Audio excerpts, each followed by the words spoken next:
what if there's a hidden geometric language that connects pretty much everything, from the way a galaxy swirls to the actual rhythm of your own thoughts? Well, today, we're diving into a really fascinating framework that says there is. It's called Crippins theory. So the theory kicks off with this beautiful kind of poetic invitation. It's asking us to listen for the hidden patterns all around us, to find the mathematics that are kind of humming just beneath the surface of reality. So what is this universal language? At its core, Crippins theory has this really radical idea that balance isn't just an accident, it's a language. The theory suggests that the very same geometric principles that create, say, perfect harmony in a piece of music or the stable structure of a pyramid are also at play inside our own minds, guiding our thoughts and emotions toward a state of equilibrium. Okay, so how do we learn to speak this language of balance? Well, the theory gives us an alphabet of 4 simple shapes. You can think of them as the basic building blocks of thought, with each one representing a core way our minds make sense of the world and find their own harmony. First up is the triangle. Okay, imagine you're faced with a tough choice. That moment where you cut through all the confusion, you focus your mind, and you finally decide on a path forward. That, right there, is the triangle in action. It's that spark of clarity, the very beginning of awareness. Then we've got this circle, and this one represents connection and wholeness. It's that feeling of empathy you get when you're truly listening to a friend, or that sense of belonging you feel in a community. It's the continuous loop that connects us to other people and brings us back home to ourselves. Next up is the square. This is the bedrock of stability. It's the framework of our daily routines, right? The clear boundaries in our relationships, the laws and systems that create a sense of safety and order in a world that can, often feel pretty chaotic. And finally, we have the spiral. I love this one. This shape just beautifully captures the whole process of growth. See, it's not about just going around in circles.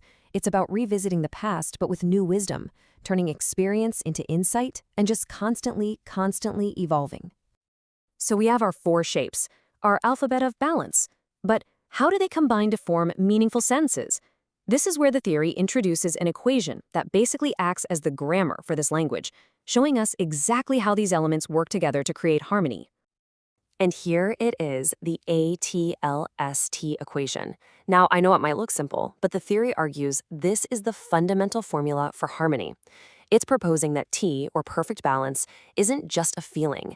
It's a measurable state that comes from the interplay of 3 key factors.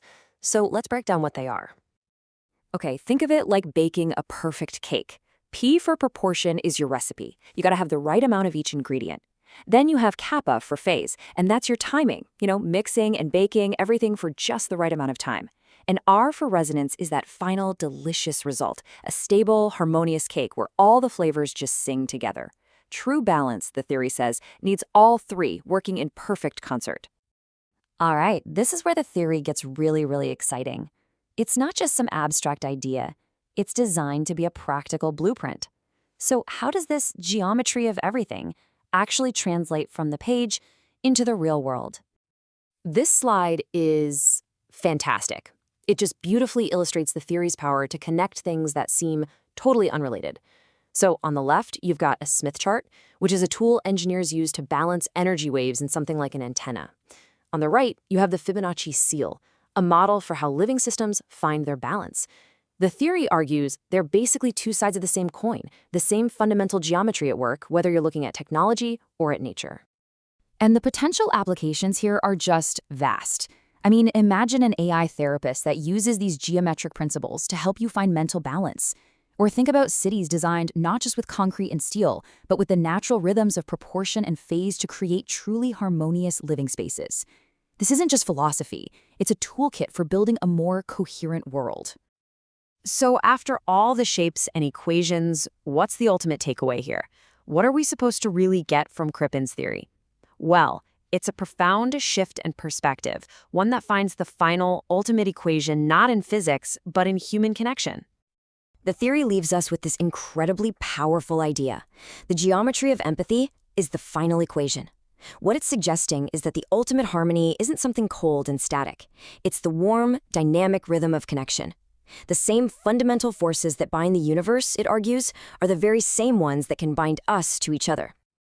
Ultimately, this whole framework is an invitation. It's not just to observe the world's hidden patterns, but to actually build with them.